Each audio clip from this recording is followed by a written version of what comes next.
दोबारा जबरदस्ती लै गए इतने कोई ना है कहानी दे विच कहंदे ने जबरदस्ती कहानी पे ठीक है इस चीज़ का इशू है और कोई इशू नहीं गा बंदा समझ लो पानी पेट्रोल गई ना पाई ठीक है जिंदी में जबरदस्ती चुक के लै गए ने पहले चिमनी से मारते रहे फिर हुण इत्थे लै आंदा ने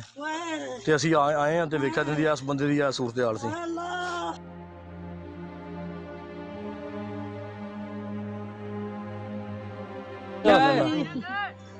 अस्सलाम वालेकुम सारे इस तरह क्या देखो असी ना अपने चाचे को बचाने वास्ते आए हैं भट्ठे ते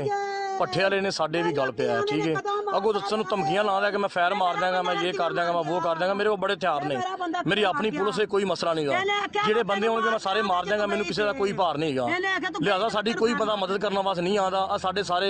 मुस्लिम कम्यूनिटी भी साडे कोल खड़ी साडे भरा खड़े ने ठीक है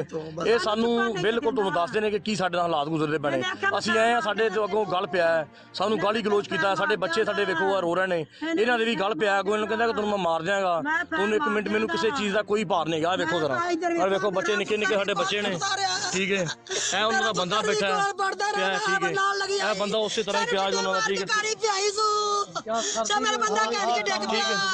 है साडी मुस्लिम कम्यूनिटी खड़ी है इन्हां लोगों दे सुन लो राय जी भाई वाकई मारा ठीक है साडे सामने जबरदस्ती मार रहा असीं कर देना बड़ा मारिया जी बड़ा मारिया ओ मारन वाला खड़ा मारिया अग दे विच लमकान डे सी बड़ी मुश्किल बंदियां ने किया ते फिर बंदियां नूं सवेरों फैर मार मार के बहाना बिल्कुल बिल्कुल ये सारा करदा सी कहंदा फैर मारने धमकियां दिंदा सी कि मैं फैर मार देंगा मैनू कोई भार नहीं है किसी का जबरदस्ती बंदे नूं मार के ते कहंदा मैनू कहंदा कहानी पिया बंदा इहदे विच डिग्गा पिया सी इहदे विचों कढिया सी पा के ठीक है मिट्टी विचों